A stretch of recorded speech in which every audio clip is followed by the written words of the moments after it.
अस्सलामुअलैकुम वरहमतुल्लाहि वबरकातुहू। आज हम बात करेंगे खारिश के बारे में। खारिश की बहुत सारी इकसाम है। खारिश खुश्की की वजह से भी पैदा होती है। खुश्की वाली खारिश, दानों वाली खारिश, दद्दर, चंबल चंबल भी जो है खारिश के अंदर आ जाती है। उसके साथ भी खारिश बहुत ज्यादा जिस्म में होती है, एलर्जी। तो ये जो अलामात हैं, इनकी पैदा होने की वजह क्या है, किस वजूहात की बना पर ये जो है अलामतें जो है पैदा होती हैं, आज ये बात आपको बताएंगे। और इसके साथ बैरूनी इस्तेमाल के लिए क्या हमें करना चाहिए और अंदरूनी खाने के लिए किन चीजों का इस्तेमाल करना चाहिए, मेडिसिन कौन सी इस्तेमाल करनी है, देसी आज आपको हम टोटका बताएंगे इधर। तो सबसे पहले जो खारिश होती है खुश्की की वजह से खारिश, अक्सर ये जो बाहर काम करने वाले लोग होते हैं, बाइक के ऊपर जाने वाले, बाजारों के अंदर चलने फिरने वाले या मेहनत मजदूरी करने वाले जो लोग होते हैं, मिट्टी डस्ट की वजह से जो बहुत ज्यादा खुश्की जिस्म में आ जाती है, या कोई इस तरह की किसी किस्म की बलगम रेशे की मेडिसिन इस्तेमाल करने की वजह से जो खुश्की पैदा हो जाती है, उसके साथ ये खारिश पैदा होती है। तो वो खारिश इस तरह की होती है कि हाथ को जरा से ऐसे खुजाएं तो ऊपर सफेद जो है ना वो ऊपर जिल्द हो जाती है। एक तो ये अलामत है। इसके लिए आपने सिर्फ एक ही हल करना है, जिस्म के ऊपर जो है वो हल्का सा कोई ना कोई ऑयल इस्तेमाल कर लें।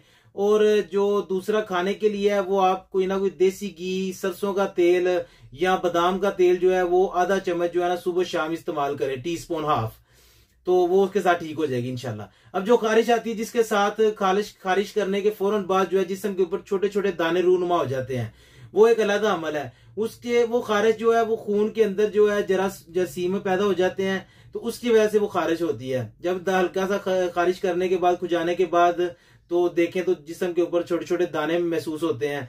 तो वो दाने फिर जिधर आप खारिश करें, बगलों में, नीचे पार्ट्स में, वो जो जिधर जिधर खारिश करेंगे वो दाने पैदा होंगे।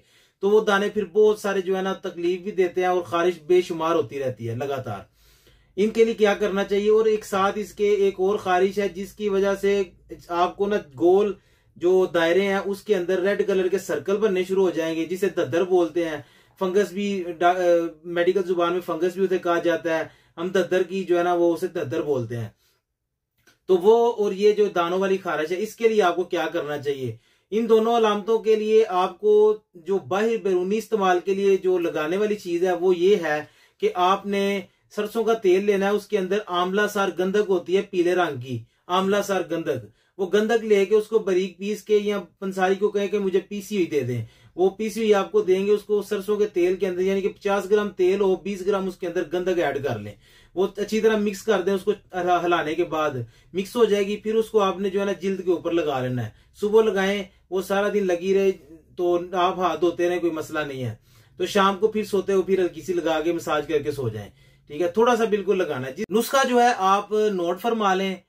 जो है सबसे पहले आपने 4-5 चीजें उसके अंदर ये आपने इस्तेमाल करनी है, बना के इसको पीस के अच्छी तरह। सबसे पहले आएगा बाबची, ये आपने ले लेनी है 25 ग्राम। और उसके बाद आएगा तेजपात, ये पत्ते होते हैं बड़े बड़े, ये आपने ले लेने हैं 25 ग्राम। और उसके बाद आ जाएगा राई का दाना जो है वो भी आपने ले लेना है 25 ग्राम। और उसके बाद आ जाएगा तारे मीरे के छोटे छोटे दाने हैं, वो भी आपने ले लेना है 25 ग्राम। और इसके अंदर आंवला सार गंधक जो है वो ऐड कर लेनी है 25 ग्राम। यानी कि हम वजन चीजें हैं सारी, ये आपने लेके इन सब चीजों को बारीक पीस लेना है।